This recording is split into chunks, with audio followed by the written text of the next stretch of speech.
Bonjour, cher professeur, nous sommes très heureux à Bon Sens que vous ayez accepté cette interview.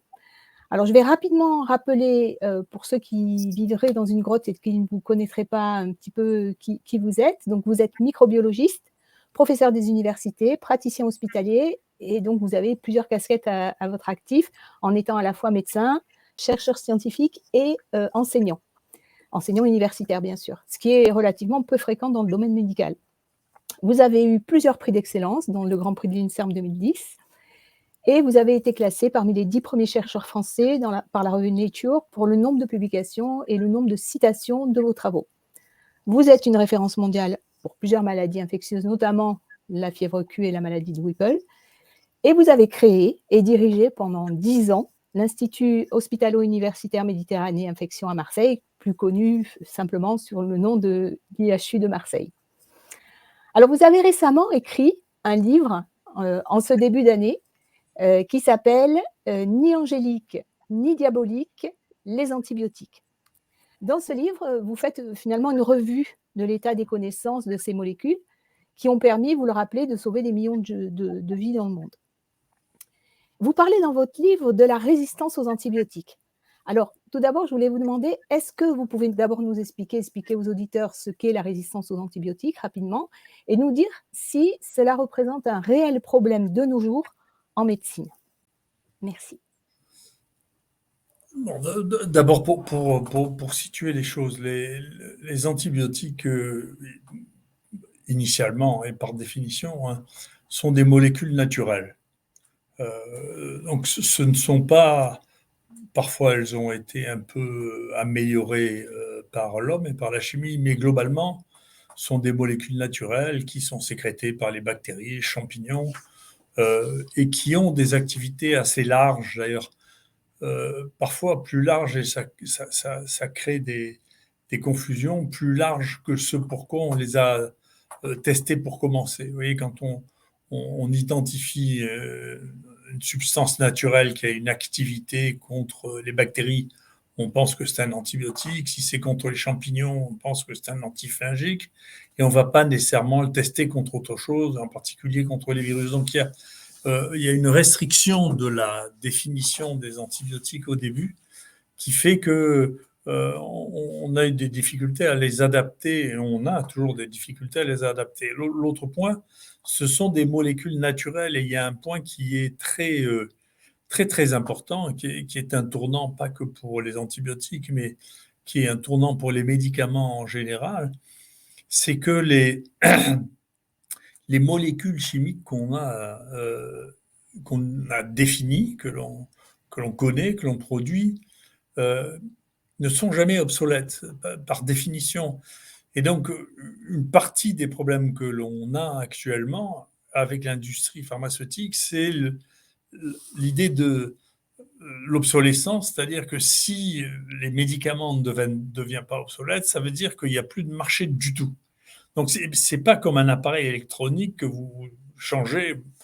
Ben, parfois, c'est pas plus nécessaire. C'est simplement, on l'a rendu nécessaire parce que on a augmenté les programmes. Mais la même pénicilline qui existait bien avant qu'elle soit utilisée chez l'homme, c'est la même pénicilline que l'on a actuellement. Donc, elle est pas, ces molécules ne sont pas devenues obsolètes. Donc, mais en revanche, elles sont devenues obsolètes économiquement, ce qui est un énorme problème, c'est-à-dire que elles ne, comme nous vivons, nous, selon un système qui est un système qui est le système de l'obsolescence, le capitalisme à partir du 19e siècle vit sous un système qui est le système de l'obsolescence, qui est lié au système des brevets. C'est-à-dire un brevet, ça vous donne l'exploitation pendant 20 ans.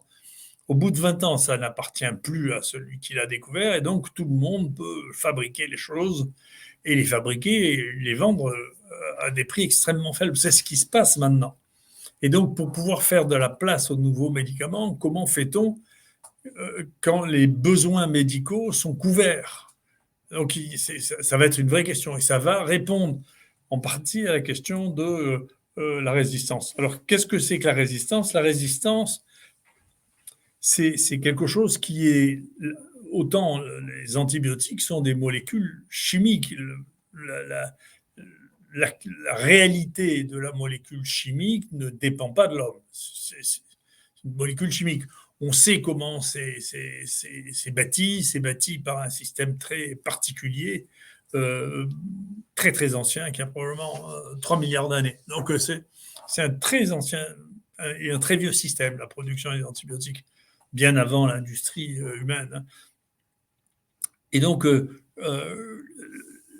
quand les humains testent ces molécules pour savoir si elles marchent, la définition qui permet de dire qu'ils sont sensibles ou résistantes, ça, c'est pas la molécule qui le dit, c'est l'homme.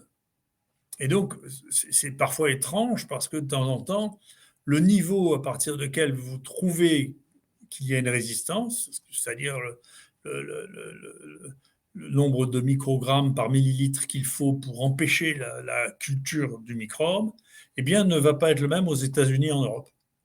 Parce que c'est un phénomène humain, et donc dans ce phénomène humain, il y a tout qui rentre, les gens qui sont là, les conflits d'intérêts, l'industrie pharmaceutique, et donc vous pouvez avoir des différences assez sensibles entre, si j'ose dire, entre les États-Unis et l'Europe, simplement parce que ça n'est pas un phénomène physique, c'est une interprétation. Alors qu'on interprète la résistance en interprétant, en faisant un mélange de données, parmi lesquelles, dans ces données, il y a la concentration de l'antibiotique dans les tissus. Ce qui, là aussi, est une approximation, parce que, par exemple, si un antibiotique est excrété par les voies urinaires, ben vous aurez 10 fois la concentration que vous avez dans le sang, dans les urines, et donc la définition de la sensibilité que vous donnerez pour une maladie générale ne sera pas la même que celle que vous auriez dû donner pour une infection urinaire. Et non, la définition de la résistance, c'est une chose qui est très complexe et qui fait jouer, bien sûr, de multiples paramètres. Et quand, dans ces multiples paramètres, il est question de savoir si vous allez pouvoir en vendre plus ou moins, bien entendu, il y a des influences qui sont multiples. Voilà, c'est un des éléments. Donc la résistance, c'est pas oui ou non. Je sais que nous, on a eu des discussions à ce propos-là sur. Je vais vous donner un exemple de résistance qui est celui qui, moi, m'a le plus frappé dans ma vie.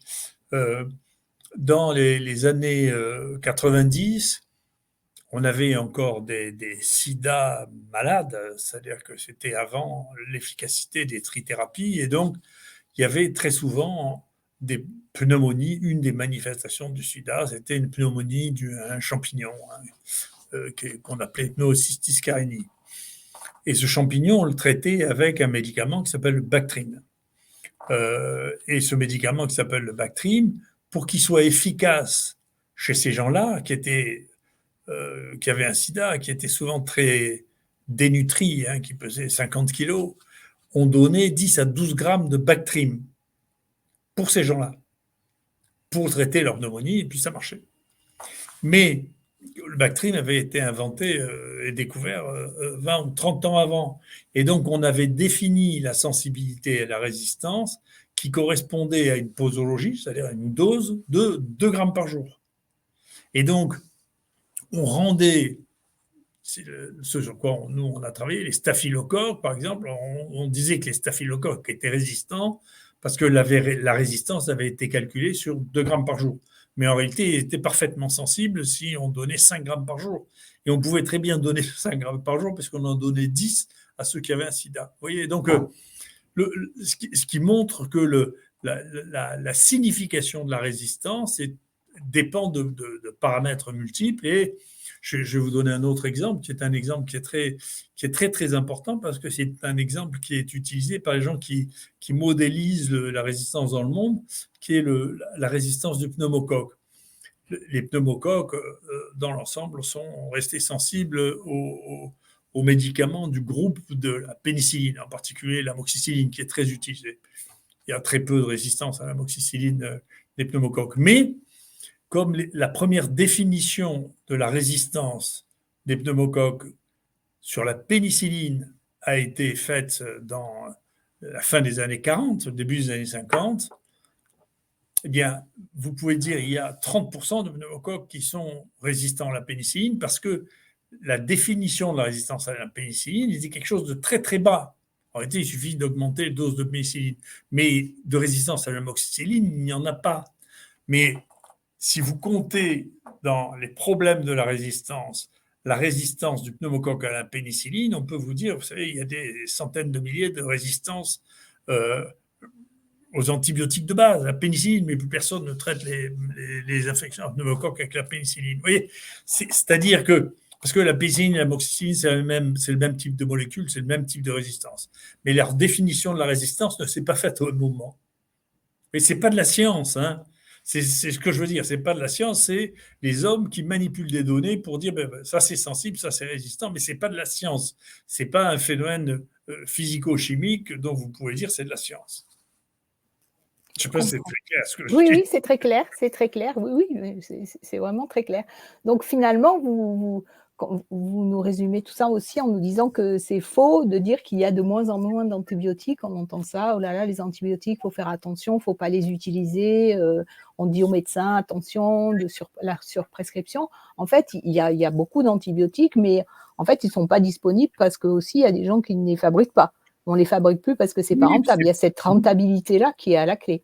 oui, puis j'ai présenté ça pendant des années pour me moquer de ça. Où il y avait un graphique, si vous voulez, où on mettait d'un côté, voilà, le nombre de résistances et le nombre d'antibiotiques. Alors, le nombre d'antibiotiques qui diminue, le nombre de résistances qui augmente. Mais c'est idiot. Les molécules d'antibiotiques n'ont pas disparu de la surface de la Terre. Donc, il ne peut pas y avoir moins d'antibiotiques. Vous pouvez dire on découvre moins d'antibiotiques nouveaux, c'est-à-dire on est arrivé à un plateau, mais vous ne pouvez pas dire que les antibiotiques descendent, c'est idiot. Les molécules qui existaient il y a 50 ans, elles sont toujours là, mais souvent elles sont plus disponibles parce que personne ne veut les produire. Il y a un antibiotique, par exemple, moi que j'ai beaucoup utilisé dans ma vie, qui est la doxycycline, qui est un antibiotique qui est un antibiotique très efficace et qui était le meilleur antibiotique pour au moment où les gens craignaient le bioterrorisme par voie veineuse, ça n'existait plus en France parce qu'on l'importait plus. J'avais réussi à faire que le gouvernement nous en fasse importer d'Allemagne parce que ça existait en Allemagne. Et c'est un antibiotique qui marche extrêmement bien. Il y a des pays dans lesquels c'est le premier antibiotique conseillé, c'était le cas en Australie, pour le traitement des pneumonies. Et on n'en trouvait pas en France. Vous voyez, donc non seulement, c'est bien sûr, c'est pas de la science, et bien sûr, il y a des arrangements locaux, pays par pays, qui font que les médicaments vont être disponibles ou pas disponibles. Et l'autre chose qui est une stratégie qui est mise en place, peut-être un peu par malice, qui est de payer de moins en moins cher les molécules qui sont produites à l'extérieur. Vous savez, pratiquement tous les antibiotiques sont produits en Inde et en Chine. Donc, si vous les achetez en dessous un seuil minimal et que vous êtes en concurrence avec des pays qui vont l'acheter 10% plus cher, ils serviront les pays qui les payent 10% plus cher avant de vous les payer vous, c'est tout. Donc, si vous voulez, le nombre d'antibiotiques, les antibiotiques nouveaux dont on a besoin depuis 20 ans, on n'a pas besoin les antibiotiques nouveaux qui ont été inventés depuis 20 ans, on peut parfaitement s'en passer. Et nous, tous les carnets de prescription que nous avions écrits collectivement dans l'IHU, pendant que j'ai l'IHU, pour les infections bactériennes, pour les antibiotiques, ne comprenaient que des antibiotiques génériques. Ça voulait dire que les antibiotiques de plus de 20 ans. Donc, c'est-à-dire que tous ceux qui avaient moins de 20 ans avaient un intérêt extrêmement modeste. Enfin. Oui, je comprends. Il y a quelque chose qui m'a beaucoup intéressé aussi dans votre livre, c'est que vous avez décrit que à partir d'une carotte de glace vieille de 2,7 millions d'années qui était issue du permafrost, donc je rappelle que le permafrost, c'est des sols qui sont tout le temps gelés, vous avez isolé des bactéries dont l'analyse a montré que leur génome contenait déjà des gènes codants pour des résistances aux antibiotiques, y compris des antibiotiques utilisés de nos jours. Est-ce que cela vous a surpris ? Non, parce que encore une fois, c'est très difficile. C'est ce que j'essaie d'expliquer dans ce livre, les antibiotiques n'ont pas été inventés par l'homme. Voilà, il faut se sortir de la tête que ça a été inventé par l'homme. Ils sont exploités par l'homme, plus ou moins efficacement.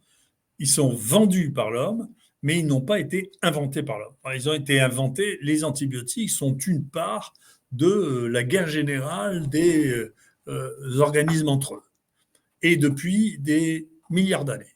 Voilà. Et donc, bien entendu, c'est la raison pour laquelle quand on a un antibiotique qu'on teste, il y a des bactéries qui sont naturellement, ce qu'on appelle naturellement résistantes, c'est-à-dire qu'elles ne sont pas sensibles parce qu'au cours des années, elles ont développé des systèmes de résistance à ces antibiotiques qui n'avaient rien à voir avec nous. Il y a plein d'antibiotiques dans la terre. Vous voyez, par exemple, j'explique une chose, je pense que la plupart de mes collègues ne savent pas ça, mais il y a des tout petits arthropodes microscopiques qui vivent dans la terre, vous en avez dans votre jardin, hein, qu'on appelle des copépodes, qui sécrètent de la pénicilline et des céphalosporines. On ne savait pas ça jusqu'à un passé récent. Hein.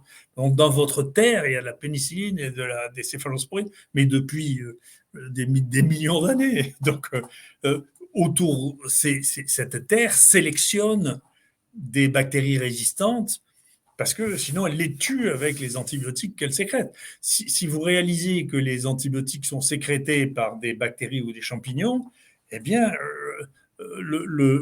vous comprenez bien que il y a des bactéries autour celles qui résistent autour, ont les mécanismes de résistance qui leur permettent de ne pas mourir au contact de ceux qui sécrètent les antibiotiques. Donc, si vous croyez qu'il n'y a que les médecins qui donnent des antibiotiques, vous arrivez à des messages qui sont très simples, mais qui ne sont pas exacts. Il n'y a pas que les médecins, mais bien sûr, c'est ce que j'explique, les vétérinaires qui donnent des quantités extraordinaires. Il y a maintenant dans l'agriculture, on donne aussi des antibiotiques, et puis la terre elle-même fournit des antibiotiques. Et donc, c'est pas quelque chose qui est simple. Vous voyez, l'industriel qui donne ça au pharmacien, et le médecin qui le prescrit. Non, c'est un monde extraordinairement complexe, les antibiotiques, sur lequel il y a de très multiples paramètres. Mais la résistance, bien sûr, va être liée à un rapport qui est la densité de l'antibiotique par rapport à la densité des bactéries.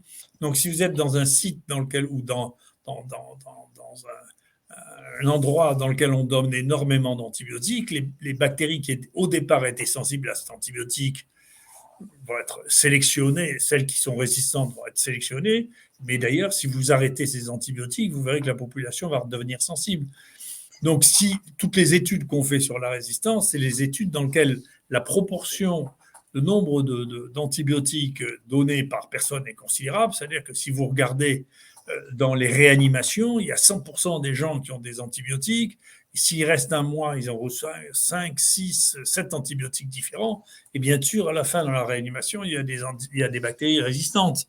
Tandis que la proportion de bactéries résistantes qu'on appelle communautaires, nous en ville, est très faible en dehors des infections urinaires, parce que les infections urinaires sont traitées d'une manière extrêmement fréquente, et d'autre part parce que les bactéries d'infection urinaire sont des bactéries qui viennent du bétail, chez qui, alors là, les tonnes d'antibiotiques ont été prescrites et qui ont un nombre de bactéries résistantes absolument considérable.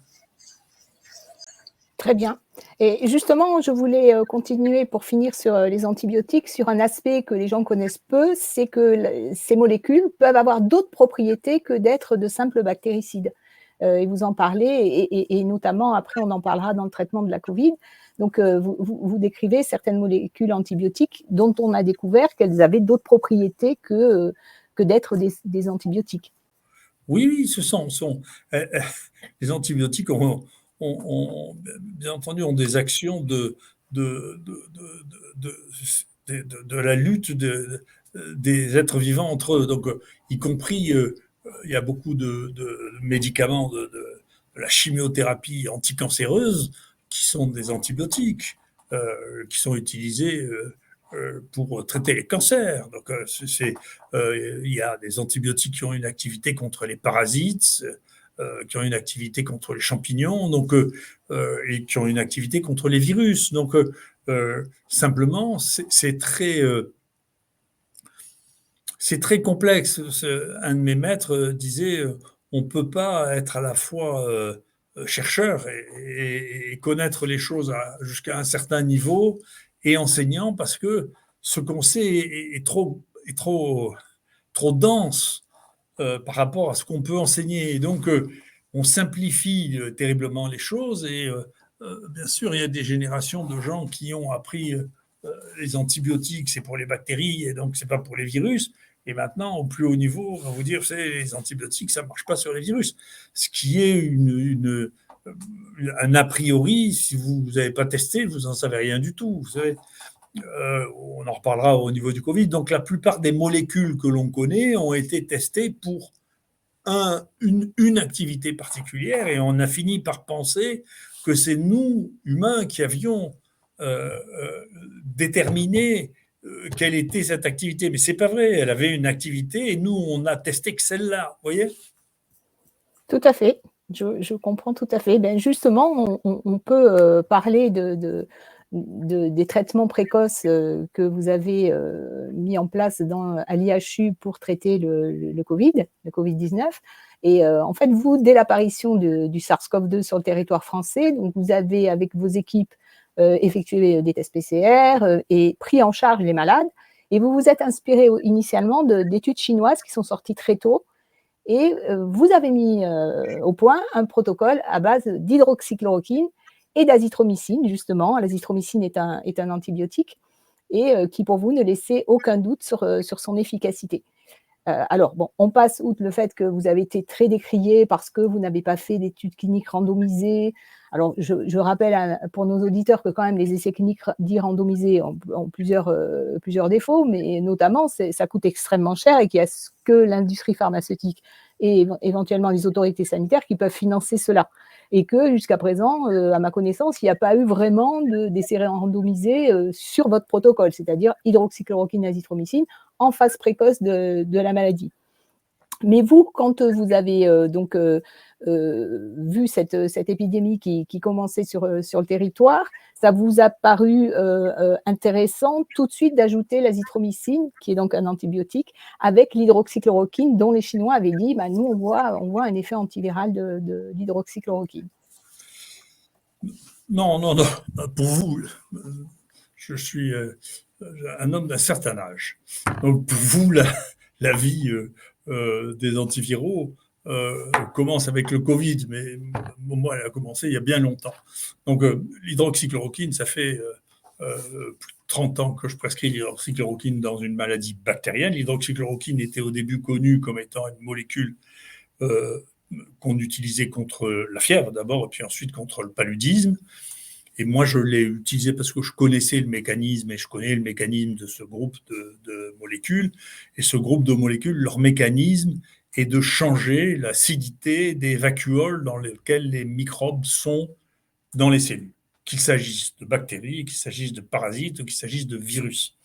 Donc les vacuoles dans lesquelles ils rentrent sont des vacuoles qui sont assez acides, à pH 4,8, ça dit quelque chose. Et donc, si on rajoute de l'hydroxychloroquine et que dans le milieu, on arrive à 1 microgramme par ml, eh bien, on fait monter de 1 point le pH intracellulaire des vacuoles dans lesquelles il y a les microbes.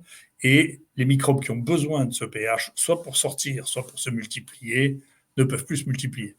Ça, c'est pas moi qui ai démontré quelles étaient les modifications du pH avec l'hydroxychloroquine. Ça a 40 ans, ça a été publié en PNAS. Moi, j'ai démontré il y a 32 ans, 33 ans, que si on faisait ça, on empêchait une bactérie, Coxiella bagnati, puis ensuite l'agent de la fièvre acute, puis ensuite celui de la maladie de Whipple, de se multiplier. Et si on rajoutait, si les antibiotiques ne marchaient pas dans ces situations, c'est parce que à pH acide, la plupart des antibiotiques sont inactivés. Donc, mais si vous remontez un peu le pH, les antibiotiques deviennent actifs. Et donc, ça fait plus de 30 ans que je prescris de l'hydroxychloroquine dans ces conditions, avec des posologies, c'est-à-dire des doses que je maîtrise, qui sont 600 mg par jour, qui nous permettent, on a fait, je ne sais pas quoi, 10 000 dosages d'hydroxychloroquine. Donc, on sait qu'avec cette dose-là, au bout de 3 ou 4 jours, on a 1 microgramme par ml et que donc on fait monter le pH et que ça marche. Voilà, donc ça, on savait ça pour le paludisme, bien sûr. Donc nous, on a montré que c'était vrai pour la fièvre Q et puis pour la maladie de Whipple. Et puis, il y a un collègue italien qui a écrit il y a 12 ans, 13 ans, dans un article dans le Lancet d'ailleurs, en disant pourquoi on n'utilise pas l'hydroxychloroquine dans la grippe, parce que ça devrait marcher de la même manière, parce qu'elle rentre dans une vacuole, et c'est l'acidité de la vacuole qui active les enzymes qui lui permettent de se libérer. Donc nous, on avait écrit un article avec Jean-Marc Rollin sur quelles sont les maladies virales qui pourraient éventuellement être traitées par l'hydroxychloroquine, avant même le premier SARS, d'accord. Avant. Donc quand les Chinois ont eu, parce que nous, on n'a pas eu le premier SARS, quand les Chinois ont eu le premier SARS, ils ont testé les médicaments efficaces d'une manière absolument non dogmatique, et ils ont trouvé que l'hydroxychloroquine marchait très bien. Et à l'époque, ce qui est extraordinaire, quand on voit la suite de l'histoire, Fauci avait dit le traitement du SARS, c'est l'hydroxychloroquine. Donc on parle de l'époque de l'hydroxychloroquine. Donc après, pour les antibiotiques, on s'est rendu compte qu'un certain nombre d'antibiotiques avaient une activité antivirale, et en particulier l'azithromycine sur les virus à ARN. Et donc bien avant l'histoire du Covid, on l'avait testé. On a eu les plus grandes difficultés à le publier avec mon ami Musso, parce que ça choque les gens. On l'avait testé pour le virus Zika. Et, donc, et ça marche très bien sur le virus Zika, et ça constituait une bonne stratégie thérapeutique, parce que on peut prescrire ça aux femmes enceintes, ça ne présente aucun inconvénient pour donner ça aux femmes enceintes.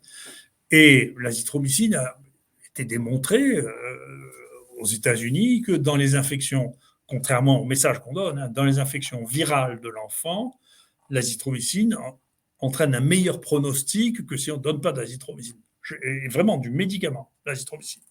Mais l'azithromycine n'a pas la MM pour les pneumonies en France, alors que c'est le médicament le plus prescrit pour les pneumonies dans le monde. Enfin, tout ça veut dire que dans les antibiotiques ou dans les prescriptions, il y a une part de science, une part de décision humaine dont les mécanismes ne sont pas toujours très clairs.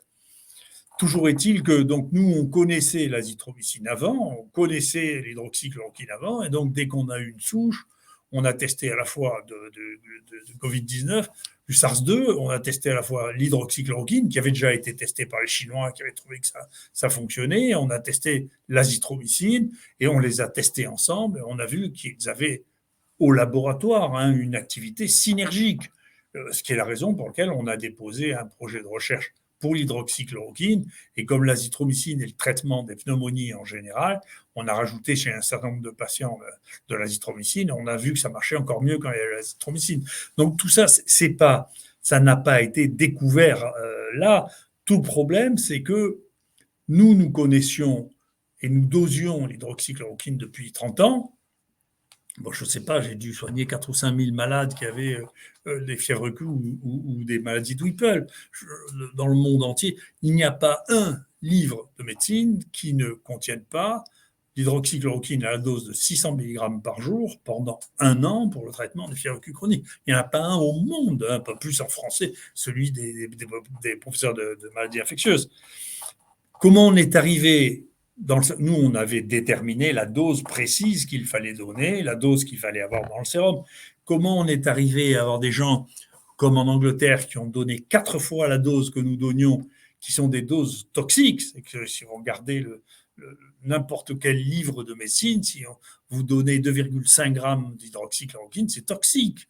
Mais nous, on n'a jamais donné 2,5 grammes d'hydroxychloroquine, on est 600. Après, il y en a, en France, ils ont mis 400 mg par jour au lieu de 600. C'est en dessous de la dose dans les antibiotiques, la dose dans les antiviraux est une chose qui est très importante, bien entendu. On peut pas, si on donne mais même le Doliprane, si vous donnez 4 fois la posologie de Doliprane, vous faites une insuffisance hépatique. C'est la première cause de mortalité dans les tentatives de suicide, et c'est la première ou la deuxième cause de greffe du foie, le Doliprane. Donc c'est très dangereux le Doliprane si vous le donnez 4 fois la dose. Donc il faut un peu réfléchir, il faut un peu regarder les livres, et donc dans l'hydroxychloroquine, on a vu partir un espèce de délire avec des gens qui n'avaient jamais utilisé l'hydroxychloroquine dans des conditions de cette nature-là, qui les uns ont donné des surdosages, les autres ont donné des surdosages, et tout ça est parti d'une manière extrêmement curieuse. il y a toujours, alors en ce moment, la modélisation mathématique pour savoir combien il faut donner, si c'est bien, c'est espèce de grande folie, comparé à le fait que depuis 30 ans, nous, on prescrit ça, et puis pas que nous, parce que pour la toxicité de l'hydroxychloroquine, il y a pour le groupe chloroquine, hydroxychloroquine, c'est des milliards de traitements qui ont été donnés, pas un peu, des milliards de traitements, traiter le paludisme avec ça. Et encore actuellement, les gens qui ont soit un lupus, avec des maladies inflammatoires auto-immunes, les lupus ou les polyarthrites rhumatoïdes, reçoivent de l'hydroxychloroquine à ces doses, de 400 à 600 mg, mais on ne leur donne pas 2,5 g. Et il y a eu un papier dans le Lancet qui est sorti à peu près au moment du Lancet Gate sur 1 million de personnes traitées en rhumatologie avec de l'hydroxychloroquine. Et là, il les traite pendant 10 ans avec l'hydroxychloroquine sans qu'il y ait de mortalité cardiaque. Donc tout ça est un fantasme. Et c'est extraordinairement intéressant parce que comme on ne peut pas lutter contre les fantasmes, enfin moi je ne sais pas le faire en tout cas, on ne peut pas lutter contre les fantasmes, il faut être patient, on ne sait pas quoi faire. Vous voyez, quand dans le même groupe de journaux, vous avez dans le Lancet, 1 million, tous les rhumatologues ont mis leur truc en commun pour regarder si, quand ils traitaient avec l'hydroxychloroquine comparé à un autre traitement, la sulfadazine, les polyarthrites rhumatoïdes, ils avaient plus d'accidents cardiaques. 1 million de personnes. Ils n'en ont pas plus. Mais pourquoi ce papier? Tout le monde s'en fiche. Et il y a des gens qui continuent à inventer la mortalité en partant d'études dans lesquelles on a donné des posologies de malades. Je ne sais pas qui a inventé de donner des posologies pareilles. Donc, qu'est-ce que vous voulez que je vous dise? C'est comme si vous disiez maintenant il faut retirer le Doliprane de la circulation parce qu'il y a des gens qui se suicident au Doliprane. Il y a plus de suicides au Doliprane que de suicides à l'hydroxychloroquine, mais vous pouvez vous suicider à l'hydroxychloroquine si vous voulez. Il suffit de prendre des doses qui sont des doses toxiques. Exactement. Et vous faites référence, en parlant de ces gens qui font des modèles, etc., ce papier de Pradel qui s'est appuyé notamment en plus grande partie sur l'essai Recovery pour dire que potentiellement il y aurait eu, je ne sais pas combien, 17 000 décès dus à l'hydroxychloroquine. Donc c'est une étude qui est un modèle totalement fallacieux. Ça, il y a beaucoup de gens qui ont décrié justement ce papier. Et d'ailleurs, il y a une étude qui est complètement indépendante de l'IHU qui a repris vos données, les données de l'IHU. Et donc, je rappelle aux auditeurs que toutes les données de l'IHU que vous avez déposées sur un serveur ont été contrôlées par l'huissier. Donc, pour ceux qui vous ont accusé encore de tout et n'importe quoi, donc ces données ont été certifiées et qu'une étude indépendante a confirmé qu'effectivement, le traitement azithromycine et hydroxychloroquine avait une efficacité de l'ordre de 60% dans la réduction du risque de transfert en soins intensifs et de décès.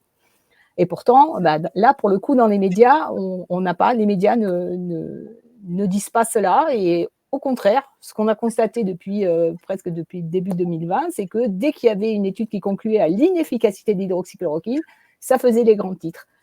Est-ce que tout ça, ça vous surprend? Est-ce que c'est quoi le but selon vous? Bon, je pense que si vous voulez avoir le plus de données, je répète souvent, mais je vous conseille de le regarder parce que c'est facile. Vous regardez earlyc19.com où il y a maintenant 3500 études qui ont été analysées sur le traitement du Covid-19 par tous les produits, y compris les vitamines, y compris, etc., et qui tombent sur des chiffres qui sont exactement... La méta-analyse de ça donne des chiffres qui sont exactement ce que nous trouvons. Donc, on n'a pas du tout de... Non, d'abord, les gens qui ont commencé à penser quelque chose, les faire changer d'idée, c'est très compliqué.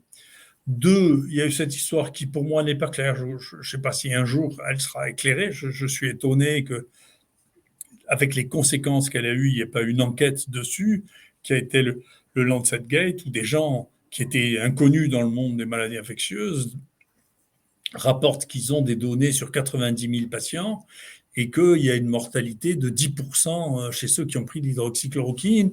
Là-dessus, le ministre, M. Véran, décide d'arrêter tous les essais en cours, toute la prescription, toute l'hydroxychloroquine. L'OMS fait pareil. 3 jours après, tout le monde se rend compte que c'est du délire. Donc l'OMS retire son interdiction. mais M. Véran ne changera plus jamais. Et donc, la prise en compte de ce truc dont on sait que c'est un faux grossier, hein. Mais vous voyez, c'est la raison pour laquelle ça nous a intéressé de dire comment on peut éviter ces faux, parce que nous, quand on a commencé, il y a des collègues, y compris, enfin, moi, je ne pouvais pas imaginer ça, des gens que je connais depuis 30 ans, qui disaient qu'on avait caché les morts. Et donc, c'est une des raisons pour lesquelles on a pris, nous, les données brutes, des banques de données qui ne nous appartiennent pas. Faut savoir que l'IHU n'est pas du tout un établissement autonome de soins, c'est une partie du CHU, donc tous les malades sont enregistrés sur les serveurs du CHU de Marseille, et donc elles sont accessibles à qui veut les regarder. Donc les traitements sont donnés par la pharmacie centrale. Il n'y a pas de pharmacie dans l'IHU, c'est la pharmacie des hôpitaux. Donc toutes les prescriptions qui ont été faites par la pharmacie des hôpitaux, donc c'est vérifiable. Et pour la mortalité, ce qu'on a regardé, c'est ce qui se passait dans les 3 mois dans la mortalité rapportée de l'INSEE, nom par nom. Donc, et vérifié par un huissier. C'est la première fois qu'on a une étude qui est entièrement validée de manière entièrement externe par des gens enfin, si cet huissier trichait, il n'aurait plus le droit d'être huissier. Enfin, donc, il ne peut pas y avoir d'erreur. D'ailleurs, moi, j'ai demandé plusieurs fois à la NSM, dont c'est le métier, au ministère de la Santé, dont c'est le métier. Il y a un député qui a demandé 2 fois pourquoi vous ne regardez pas si c'est vrai ce qu'ils disent. 30 000 cas. Vous n'avez pas d'autres endroits où il y a 30 000 cas qui ont été traités avec divers traitements, parce qu'il y avait des médecins qui faisaient d'autres choix, il y avait des malades qui disaient qu'ils ne voulaient pas prendre. On leur posait, on allait toutes les fiches de tous les patients qui disent oui, j'ai été informé, je veux, puis il y a des gens qui disent je ne veux pas, et puis il y a des gens qui n'ont posé pas la question parce qu'on pensait qu'ils pouvaient avoir une contre-indication. Donc tout ça, toutes ces données-là il suffit de les vérifier. Tandis que vous ne pouvez pas vérifier le Lancet Gate. Quand on leur a demandé, on dit non, on a pris l'engagement de ne donner les sources à personne. Donc, si vous voulez, c'est pour ça que ça a été supprimé d'ailleurs, hein, parce qu'ils ne pouvaient pas donner un dossier. Donc, il faut voir, c'est bien, nous, ça nous a appris, j'espère que ça sera une référence dans le monde à venir, vous voyez, que les cohortes soient entièrement transparentes et entièrement disponibles pour qu'on puisse les analyser et qu'elles soient complètes. Vous voyez, qu'on n'élimine pas les cas qui vous embêtent. Vous voyez, qui est le problème des effets randomisés en double aveugle, c'est que ça ne sont pas vos malades, donc vous n'engagez celui qui écrit le papier à la fin, il n'y a que lui qui sait ce qu'il y avait dedans. Et quand c'est l'industrie pharmaceutique, j'ai moyennement confiance, vous voyez. Parce que c'est pas. Au bout d'un moment, on dit non, vous êtes complotiste, etc.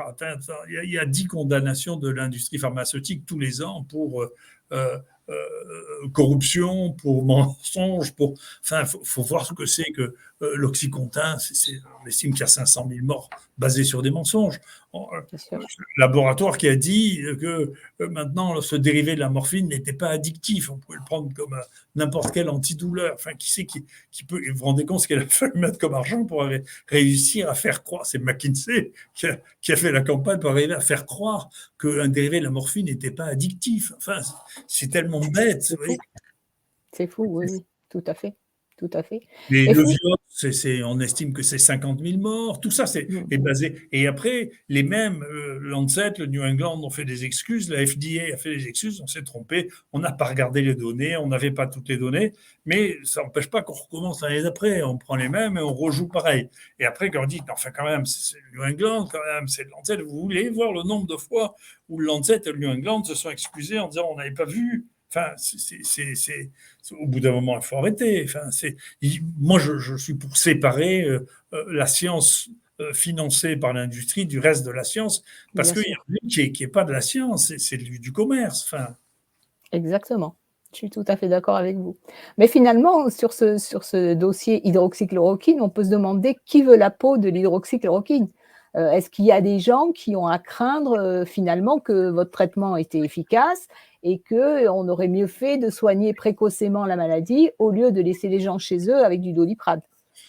Non, mais si vous voulez, quand même, là, il y a une innovation qui est particulière, c'est que quand même, c'est la première fois, moi, que j'entends un gouvernement dire ne vous soignez pas. Enfin, n'allez pas voir de médecin, de dire aux médecins ne recevez pas les malades et aux malades n'allez pas voir de médecin. Moi, je n'imaginais pas que j'entendrais un truc comme ça dans ma vie. Enfin, c'est un truc, on soigne les gens depuis aussi longtemps qu'il y a des cultures humaines, il y a des gens qui soignent les gens. Enfin, donc, si vous voulez, on a inventé là un truc qui était absolument inouï, qui est de dire, voilà, si vous êtes malade, prenez du Doliprane, euh, et il n'y a que quand vous serez essoufflé, avant même que les gens aient commencé à examiner les malades pour savoir quels étaient les symptômes des malades.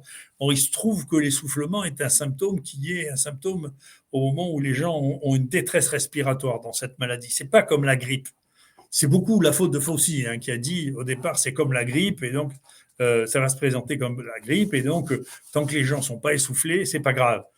Cette maladie n'est pas pareille du tout et donc dans cette maladie, l'essoufflement arrive extrêmement tardivement parce que le dioxyde de carbone s'accumule très tardivement dans cette maladie alors qu'on n'a déjà plus d'oxygène dans le sang. Et donc, quand les gens arrivaient et qu'ils étaient essoufflés, en réalité, ils allaient tout de suite en soins intensifs parce que c'était extrêmement tardif. Mais ça, on ne peut pas le savoir si on n'examine pas les malades. Quand vous examiniez les malades, moi, j'ai discuté avec des amis urgentistes et réanimateurs marocains, ils disaient, vous savez, on a vu tout de suite, dès qu'on mettait un cathéter, le sang coagulé dans le cathéter. Donc, il y avait des troubles de la coagulation. Il fallait anticoaguler ou isocoaguler ces malades. Mais pour le savoir, il faut les examiner d'abord. Enfin, il faut regarder les malades. Une maladie nouvelle, on ne peut pas dire, écoutez, c'est comme la grippe, restez à la maison et prenez du Doliprane. Vous voyez, c'est quelque chose. Et bien entendu, tous les gens qui sont responsables de ça voient bien si ce que nous on dit, c'est-à-dire que vous épargnez le dernier calcul, c'est vous diminuez de la mortalité par 2 au moins. D'accord. Donc ça veut dire qu'il y aurait eu 2 fois moins de morts, quand même, ça que ça veut dire. Et nous, quand on a proposé, parce que les gens il y a le fantasme des études randomisées, c'est un truc qui est fait pour les maladies chroniques et pour que la maîtrise de l'essai reste au laboratoire et pas au médecin. Donc ça n'a pas, en particulier dans les maladies aiguës, il n'y a aucun travail au monde qui ait montré que ça servait à quelque chose. Donc c'est pas vrai. C'est de l'intoxication. C'est comme les modèles mathématiques de Ferguson. Jamais une fois ça a marché. Donc il faut arrêter de dire que c'est comme ça. C'est pas vrai. Il y a même eu dans ceux qui ont pu utiliser les essais randomisés, la Cochrane Library, une étude comparative entre les études non randomisées et randomisées. Le résultat, c'est le même. Et je peux vous dire que 70% des recommandations en maladies infectieuses sont faites alors qu'il n'y a jamais eu d'études randomisées dessus. Donc d'un coup, ça devient une manie parce que du coup, vous donnez les seuls qui aient la main. Et nous, on a demandé 2 fois à faire des études pas randomisées, mais clusterisées. C'est-à-dire, on s'était rendu compte parce que on avait un collègue qui était médecin dans un EHPAD qui a commencé à nous envoyer les malades et quand il a vu le résultat, il a dit non mais attendez, il y a une différence spectaculaire. On l'a publié avec lui, on a fait diminuer la mortalité de 50% chez des gens d'EHPAD, des gens très âgés. On a fait 2 fois des demandes pour pouvoir faire une étude par cluster, c'est-à-dire comparer un EHPAD à un autre. Les 2 fois, on nous l'a refusé. Donc, on n'a même pas pu tester, retester ce que nous avions trouvé en faisant notre travail au jour le jour. On n'a même pas pu le tester parce qu'il y a des gens qui vous disent non, c'est pas comme ça qu'il faut faire et que vous tiriez chaque patient au hasard. Mais on ne peut pas faire ça. Vous voyez, donc il y a vraiment eu. Alors, une fois que les gens sont embrigadés dans quelque chose, que vous avez demandé à tout le monde son avis, que les gens ont répété 50 fois leur avis sur les plateaux de télévision, il faut leur demander de changer d'avis, c'est un peu compliqué. Hein. Mais ce n'est pas que l'hydroxychloroquine. Les gens ont les plus grandes difficultés à reconnaître leurs fautes, leurs erreurs. Et si vous leur dites, écoutez, ce que ça représente comme erreur, c'est peut-être quelques dizaines de milliers de personnes de morts en plus en France, je comprends qu'ils soient inquiets quand même. C'est clair, c'est clair. Alors merci sur cette partie sur, l'hydroxychloroquine et sur les traitements Covid. Maintenant, si vous le voulez bien, on va aller sur le domaine des vaccins en général et des vaccins Covid-19 en particulier. puisque vous avez écrit un livre en 2021, septembre 2021, qui se nomme La vérité sur les vaccins. Et ce qui me semble illustrer finalement votre position, vous, depuis très longtemps sur les vaccins, c'est que quel vaccin est utile, pour qui et dans quelles circonstances. C'est en fait comme ça que vous voyez le vaccin comme aide pour des épidémies d'une manière générale. Et justement, à ce sujet, vous, que pensez-vous des décisions qui ont été prises par les autorités sanitaires de vacciner tout le monde avec des produits sur lesquels on avait très peu de recul, pour un virus qui avait au final une létalité très basse, pour les gens en tout cas en bonne santé et les gens de moins de 60 ans, et surtout depuis Omicron. Qu'est-ce que vous pensez-vous des décisions qui ont été prises? Si vous voulez, c'est ce que j'ai essayé d'expliquer dans ce livre.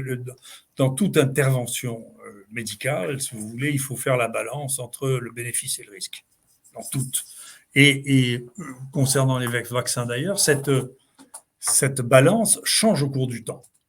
D'accord ? Donc, je vais vous donner un exemple.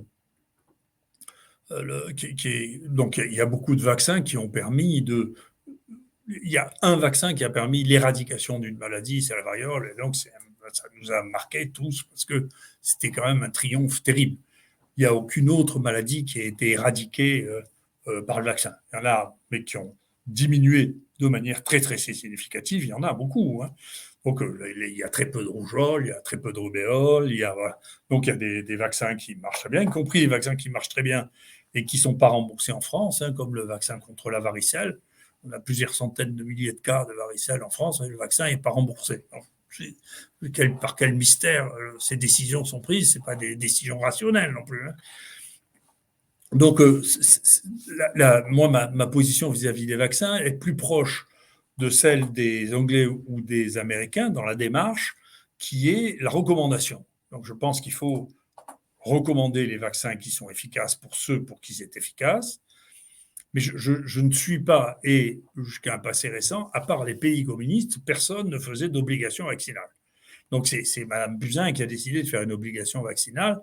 Dans les pays développés, on ne fait pas d'obligation vaccinale. Hein. Donc sauf que, effectivement, pour le Covid-19, plutôt que de faire une obligation vaccinale, on a rendu, dans un certain nombre de situations, le vaccin obligatoire pour avoir une vie normale. Donc est-ce que c'était justifié sur le plan de la connaissance, sur le plan épidémiologique?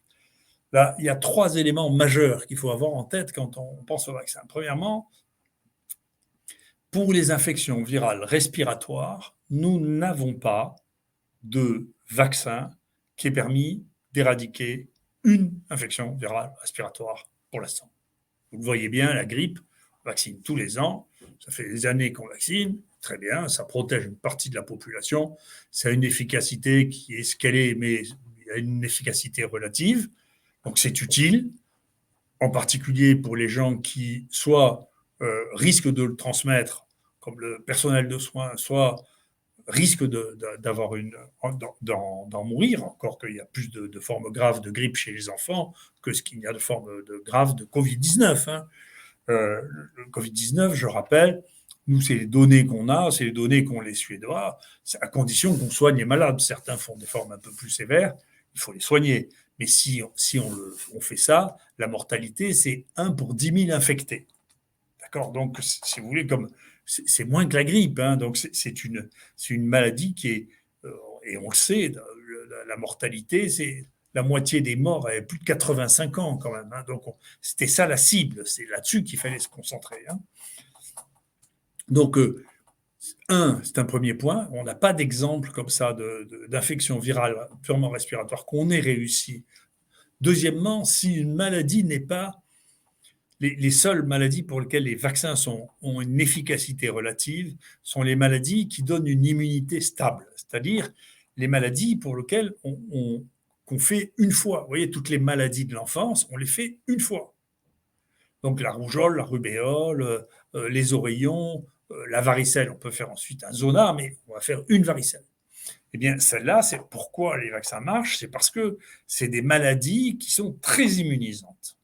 Et les vaccins marchent moins bien que l'infection naturelle, hein. On est souvent obligé de faire des rappels, vous avez vu, pour ces maladies, mais ils marchent. Les maladies dans lesquelles la maladie naturelle n'est pas immunisante, nous n'avons jamais de vaccin qui soit vraiment immunisant, ayant une immunité durable. Ça ne marche pas. Voilà. Si l'infection naturelle n'arrive pas à donner une immunité durable, le vaccin ne vous donnera pas une immunité durable. Or, nous, on a publié très tôt qu'il y avait des réinfections pour le Covid-19 chez les gens qui n'étaient pas immunodéprimés avec des variants différents. Et enfin, le troisième point, c'est les variants qui ont fait aussi beaucoup d'histoires. On était le premier au monde à décrire les variants. Les gens nous disaient qu'il n'y a pas de variant. Bon, quand même, le Véran m'a dit, face à face, quand même, il n'y a pas de mutant dans le virus.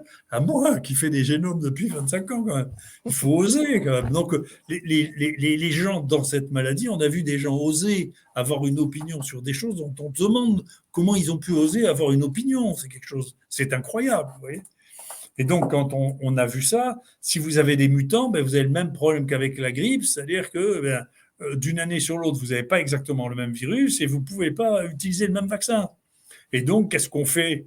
Ce qu'on a fini par faire par rapport au Covid, c'est que chaque année, le vaccin pour la grippe est calculé en fonction des dernières souches qui circulaient, celles qui circulent sur l'autre partie du monde, c'est-à-dire le continent austral, vous voyez, et on fait un mélange de ces virus en espérant que le virus qui va circuler va être proche antigéniquement de la soupe de virus qu'on injecte pour faire le vaccin contre la grippe.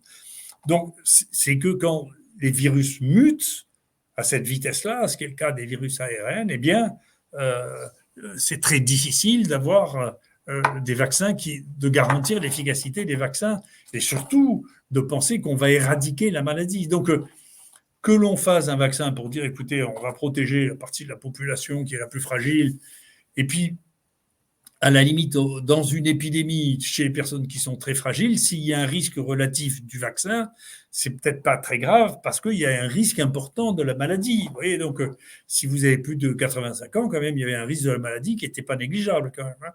Donc, il y avait, je ne sais pas, nous, dans les gens qui ont été hospitalisés, il y avait jusqu'à 20% de morts, quand même. Donc, si vous donnez un vaccin, quand même, à des gens qui, s'ils attrapent la maladie, ont un risque de cette nature-là, c'est le bénéfice est en faveur du vaccin s'il arrive à protéger, ce qui est un peu douteux maintenant, enfin, s'il arrive à protéger. Mais vous n'allez pas empêcher que les virus continuent leur vie et continuent à changer. Ils mutent, les virus. Et les virus ARN, penser que ça ne mute pas, c'est une fantaisie. Tous les virus ARN mutent. Enfin, c'est la nature des virus ARN. Donc, on ne pouvait pas éradiquer, on ne pouvait pas. Et donc, on a l'impression que les gens qui prenaient ces décisions, pas qu'en France, hein, c'était la même aux États-Unis, c'était la même à l'OMS, on a l'impression qu'ils voyaient les virus comme s'ils jouaient à Mario Bros. Vous voyez, il y a un virus, on appuie sur un bouton, tac, il n'y aura plus le virus. Vous voyez, c'est pas comme ça, c'est vivant, ça se multiplie, ça change. Vous voyez, donc il faut tenir compte de l'expérience des autres maladies pour dire, écoutez, est-ce que ce truc, ça a une chance de marcher?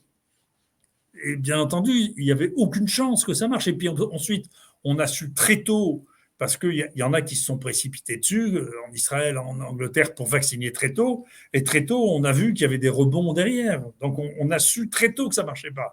Mais quand moi j'ai dit ça, il y avait bien sûr les fact-checkers du Monde et de Libération qui disaient c'est pas vrai, il n'y a pas de rebond. Il y a des pays entiers, si vous regardez la Corée, tout le monde pouvait le voir, c'est très facile. Hein. Il y avait un truc, ça a été supprimé au départ, au bout d'un moment, parce que c'était trop évident. C'était le truc du John Hopkins. Vous pouvez remarquer que John Hopkins Covid, vous verrez toutes les cartes du monde, vous voyez quand il y a eu les vaccins, quand il y a eu les cas et quand il y a eu les morts. Et puis ensuite, vous tirez les conclusions, tout ça. Ils ont fini d'arrêter de le financer parce que ce truc était financé au départ par Bill Gates. Et quand on a vu qu'il y a des pays entiers dans lesquels ils avaient joué, des pays isolés dans lesquels ils avaient joué la carte du no-Covid, c'est-à-dire fermer les frontières, vacciner tout le monde et ouvrir les frontières, ils se sont rendus compte qu'ils n'avaient jamais eu autant de Covid que quand ils avaient vacciné toute la population. En Corée du Sud, il y avait 0 cas avant la vaccination, ils ont vacciné toute la population, et après, hop, ils ont ouvert la frontière, et ils ont eu des centaines de milliers de cas et de morts. Donc, tout ça, c'est... Après, qu'est-ce que... C'est comme pour l'hydroxychloroquine ou comme les études, qu'est-ce qu'ils vous disent? La différence, il faut rentrer là dans soit la psychologie, soit il y a des analyses qui ont été faites par des philosophes il y a 30 ans de ça, entre qu'est-ce qui va se passer entre la réalité digitale et la réalité tangible de la couche du monde qu'on connaissait jusqu'à présent. Et donc, on voit bien maintenant que vous pouvez imposer une réalité digitale pour laquelle vous n'arriverez pas à convaincre les gens, bien qu'ils aient les choses sous les yeux. Ce que je vous dis, tout ce que je vous dis, que ce soit lycée 19 ou John Hopkins, il suffit de taper et de regarder. On regarde, et puis voilà. De dire qu'il n'y avait pas de truc chez les gosses, il suffisait de regarder. Il y a un site qui s'appelle le Romomo.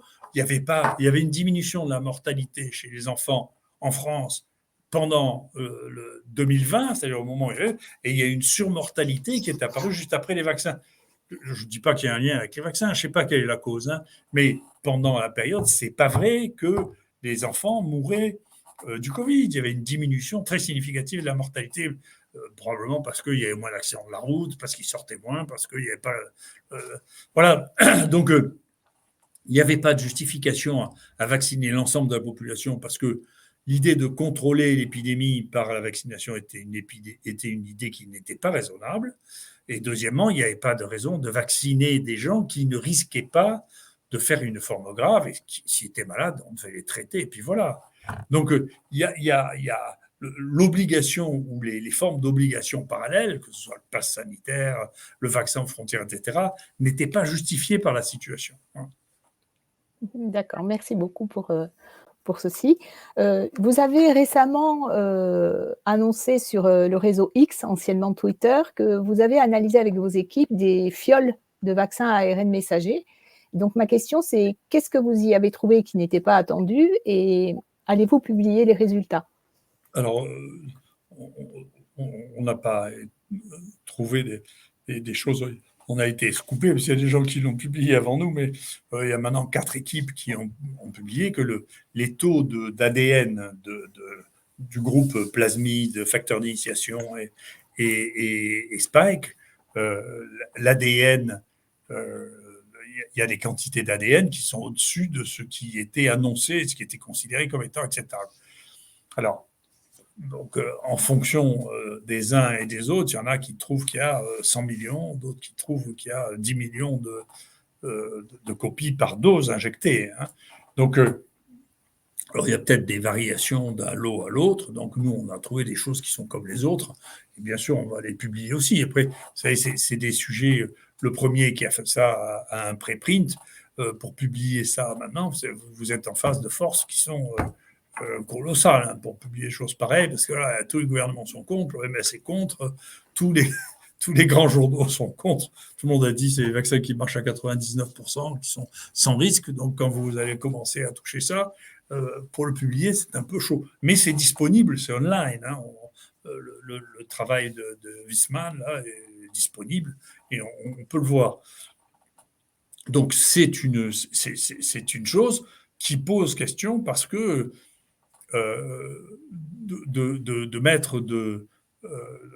d'avoir des doses. Normalement, il ne devait pas y avoir de doses, parce qu'il y a une enzyme qui s'appelle l'ADNase qui digère l'ADN, si vous voulez, et il ne devait pas y avoir d'ADN ou très très peu.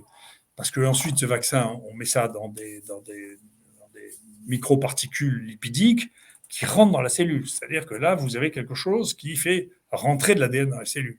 Et une fois que vous faites rentrer de l'ADN dans les cellules, vous ne savez pas très bien ce qu'il va faire, l'ADN. Et donc, c'est une véritable question. C'est une question qui est un sujet extrêmement chaud. Moi, si je dirigeais le NIH, je mettrais certainement des millions sur la table pour savoir ce qui va se passer là-dedans. Parce que comme il y a eu, je ne sais pas, 13 milliards de vaccins qui ont été faits, il faut réfléchir à ce qui va se passer, quand même. Oui. Justement, on ne sait pas quelles peuvent être les répercussions de ce type de contamination qui finalement est due au processus de production de ces vaccins. Mais cependant, on a quand même vu avec ces vaccins un grand nombre d'effets secondaires, de gens qui se plaignaient d'effets secondaires graves. On en a vu beaucoup sur les réseaux sociaux, il y a eu des collectifs, des associations de victimes. Et moi, je voulais savoir, au niveau du personnel hospitalier de l'IHU, ou de la PHM peut-être. Est-ce que vous avez eu beaucoup de cas d'effets indésirables graves, autres que cette dame qui avait perdu la vue, je crois que c'était avec AstraZeneca à l'époque.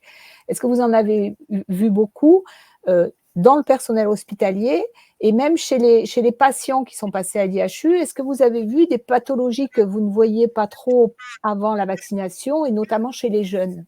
Parce qu'on a beaucoup de questions à ce sujet. Alors, moi comme vous le savez, je n'ai pas été prolongé dans mes fonctions par le nouveau directeur général qui a été nommé, donc je suis plus en charge directement. Je ne pratique plus la médecine depuis 2 ans. Donc, je ne peux pas vous dire ce qui se passe au jour le jour. Maintenant, tout ce que tout le monde sait, ce que les gens, y compris autour de moi, rapportent, c'est que les jeunes hommes en particulier font des myocardites. Certaines de ces myocardites, le mécanisme est toujours le même d'ailleurs de la contre-information. C'est de dire oui, mais elles ne sont pas graves. Bon, il y en a beaucoup quand même. Elles ne sont pas graves. Et puis, quand même, maintenant, on a des autopsies de myocardites où on a trouvé le vaccin dedans. Donc, c'est difficile de dire elles sont toutes pas graves. Donc, il y en a qui sont mortelles quand même. Après, ce qu'on ne sait pas, bien sûr, c'est les morts subites des jeunes sportifs. On ne sait pas qui ont augmenté. On ne sait pas à quoi c'est dû. Donc, c'est une vraie question. Il y a beaucoup de troubles des règles qui ont été rapportés, beaucoup, beaucoup. Et ça a été, là aussi, sont des choses après avoir eu un déni de 2 ans avec des courriers, des lettres d'insultes, des fact-checkers, c'est sur le site du CDC, ça maintenant. Hein. Donc, même le CDC a fini par reconnaître qu'il y avait les myocardites chez les hommes jeunes et qu'il y avait des troubles des règles extrêmement communs hein, de trucs, puisque en moyenne, les femmes ont un jour de règles supplémentaires après vaccin en moyenne. Donc, il y en a qui ont plusieurs jours, il y en a qui n'ont pas d'augmentation. Mais donc, en moyenne, il y a y compris des métrorragies chez les femmes ménopausées. Donc, il y a quelque chose qui se passe là au niveau de ça, qui est quelque chose qui est très... voilà. Donc, après, ça, c'est des points sur lesquels il n'y a pas de... À part les gens qui lisent rien ou qui regardent aucun site, personne n'a de doute là-dessus. Vous vous rendez compte, pour que le CDC l'écrive, c'est qu'il y a quelque chose qui est évident. Ce que le CDC écrit aussi, sans qu'il y ait un lien qui soit mis sur le vaccin pour l'instant, mais qui est maintenant sur le site du CDC, c'est qu'il y a, à partir de 2021-2022, il y a une augmentation des cancers chez les jeunes, dans la tranche 15-44 ans. Significative. D'accord donc, il se passe des choses. Certaines sont liées au vaccin, d'autres ne le sont peut-être pas.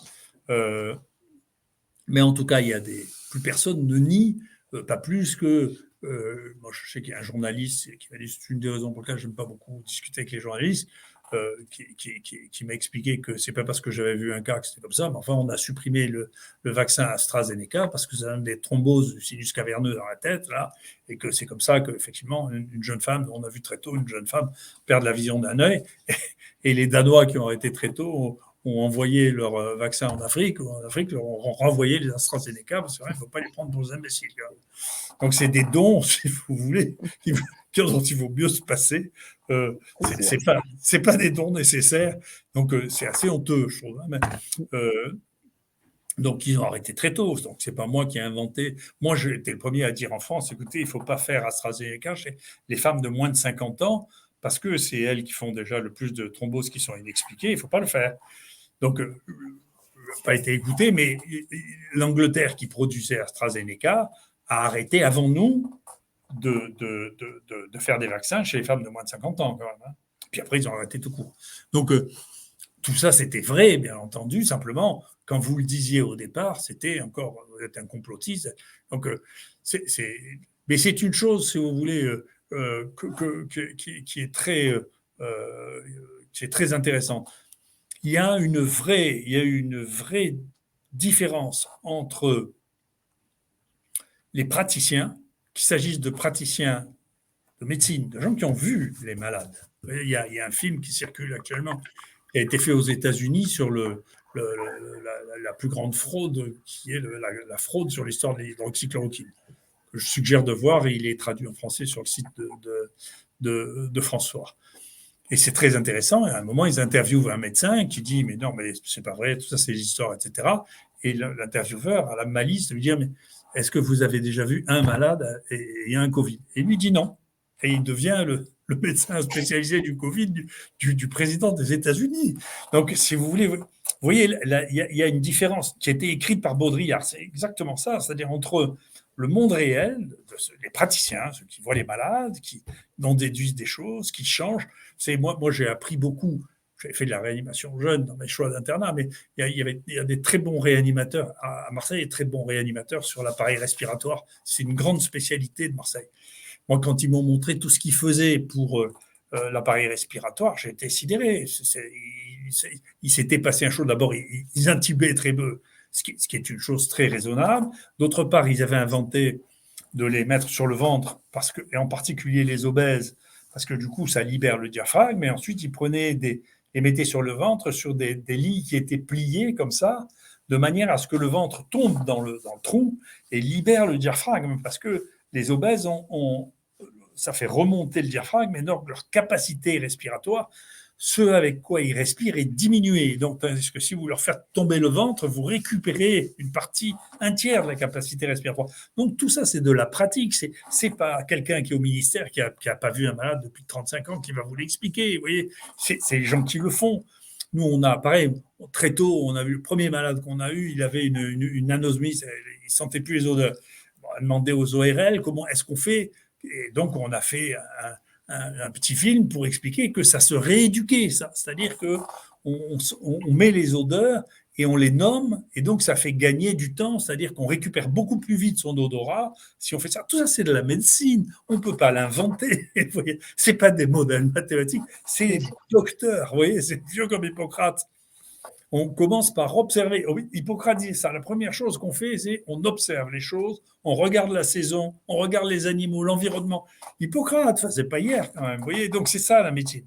Et donc, je suis convaincu qu'une partie des gens qui passent leur vie sur des ordinateurs pensent, ils le disent d'ailleurs, il faut sortir de l'âge artisanal de la médecine. C'est-à-dire, il ne faut plus faire de médecine, il faut mettre ça sur les ordinateurs, et ça ne marche pas. Voilà, c'est pas bien, c'est pas comme ça que ça marche.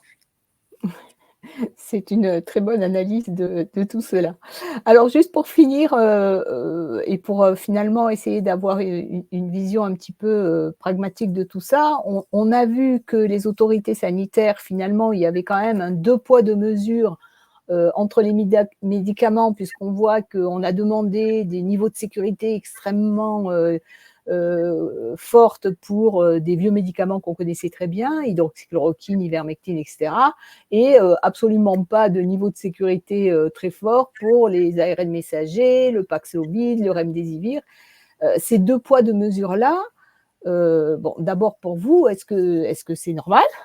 Et surtout, comment peut-on résoudre cela? Comment est-ce qu'on peut retrouver le bon sens dans les décisions de santé publique quand on voit ce qui se passe au niveau même des autorités sanitaires?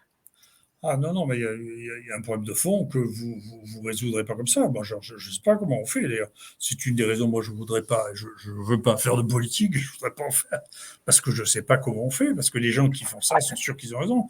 Quand vous imaginez, enfin, l'hydroxychloroquine, pour remettre les choses en perspective, bien que je ne fasse pas une fixation dessus, en 2019, il y a un pharmacien responsable de la pharmacie au niveau national qui m'avait envoyé ça. En 2019, on a distribué 66 millions de comprimés d'hydroxychloroquine en France sans ordonnance. D'accord? Vous alliez, une pharmacie, donnez-moi de l'hydroxychloroquine, donne l'hydroxychloroquine. D'accord? Et on interdit de donner de l'hydroxychloroquine aux gens qui ont un Covid. Et c'est une situation qui est tout à fait unique d'interdire un médicament qui est auto-autorisé pour une situation, d'interdire sa prescription hors AMM pour d'autres indications. Ça ne s'est jamais vu. C'est une donnée, c'est unique, c'est la guerre contre l'hydroxychloroquine, puis contre l'ivermectine. D'accord? Donc c'est intéressant parce que c'est une première. Et donc, ça a été, Mme Buzyn, avant je soupçonne que c'était pour laisser la place aux anticorps monoclonaux de la polyarthrite rhumatoïde que l'hydroxychloroquine a commencé à être, que les gens ne se soignent pas tout seuls, qu'ils aient des ordonnances et qu'éventuellement on leur propose de nouveaux médicaments plutôt que les médicaments qu'ils prenaient depuis 10 ans. Voyez, donc je soupçonne que c'est ça. J'en suis pas sûr, mais je pense que la raison pour laquelle l'hydroxychloroquine est passée avant, hein, même le début, c'était pas dans l'intention du Covid-19, c'est qu'elle prenait la place d'un nouveau médicament qui coûte extrêmement cher, qui est un anticorps monoclonal et qui ne marche pas mieux. Donc, je crois qu'il y a un des éléments et un des enjeux qui est celui-là. Le deuxième enjeu, c'est ce qu'ont fait les Chinois, c'est le repositionnement des molécules, que nous, on avait fait en parallèle, parce que on trouvait que c'était une bonne idée. C'est toutes les molécules qui ont déjà une AMM, qui sont déjà validées par la FDA. Bien, très bien, quand on a une situation nouvelle, on peut, en microbiologie, hein, que ce soit un virus, une bactérie, bien, on peut tester les molécules. Les Chinois ont trouvé qu'il y avait des antidépresseurs, des neuroleptiques qui ont une activité remarquable contre le Covid-19. In vitro, hein, donc les études, les travaux n'ont pas été faits, puis on ne sait pas qui c'est qui va les payer. Ça sera fait un jour parce que les pays qui ne fabriquent pas de médicaments ont intérêt à avoir des médicaments pas chers. Donc ils le feront, tout de même, il y a pas de... Mais nous, on ne pourra pas le faire parce que les enjeux sont trop extrêmes. Comment vous voulez faire? Comment vous gérez Pfizer qui fait un chiffre d'affaires de 100 milliards en 2022. Comment on fait? Vous vous rendez compte ce que c'est 100? Vous avez une idée? Moi, je n'arrive même pas à savoir ce que c'est 100 milliards. Oui. Donc, les capacités financières. En plus, notre système, qui est un système qui est de plus en plus centralisé et qui maintenant, en plus, est centralisé au niveau de l'Europe, fait que le nombre de cibles que vous avez à convaincre est extrêmement faible. Quand il fallait, s'il y a une AMM, c'est tous les médecins qu'il faut convaincre, parfois corrompre en les emmenant, les trucs. Mais là, quand vous avez 10 personnes à convaincre au niveau de l'Europe pour vendre pour 80 milliards de médicaments, vous savez, vous pouvez mettre une sacrée pression. Hein. Donc, il y a une vraie question d'évolution de nos sociétés. C'est qu'est-ce qu'on fait de ce que je vous ai dit, le capital des molécules que nous avons pour les antibiotiques, mais c'est vrai pour d'autres médicaments. Hein. C'est pas sûr que tous les nouveaux antidépresseurs marchent mieux que les anciens qui ont 30 ans. Hein. C'est pas sûr qu'on ait besoin de nouvelles benzodiazépines qui sont là aussi des drogues très addictives. Vous voyez, il y a une quantité de produits qui ont des activités autres. Je parlais avec un psychiatre qui fait de la recherche de très haut niveau qui me disait, mais vous savez, dans les insomnies brèves, le médicament le plus simple et le moins addictif, c'est le Doliprane. Je ne savais pas ça, personne ne dit ça, ni n'écrit ça. Et si après vous faites la littérature, moi je sais faire la littérature, c'est mon métier, vous le trouvez, c'est vrai. Voilà. On ne peut pas, vous imaginez pas que quelqu'un maintenant va licencier le Doliprane pour les insomnies. Donc ça veut dire que les médicaments, les molécules, elles ne sont pas destinées qu'à une seule chose. C'est pas l'homme qui a fabriqué tout ça. Il y en a qui ont été fabriqués par l'homme, mais il y en a.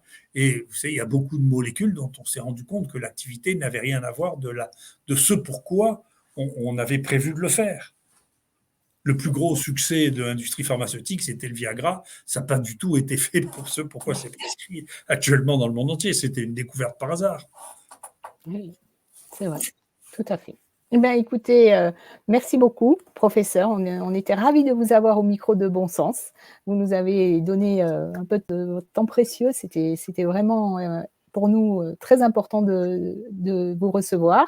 Et au nom de toute l'équipe de Bon Sens, je vous souhaite le meilleur à venir et je vous dis à bientôt peut-être. Très bien. Merci de votre soutien en tout cas. Merci. Merci.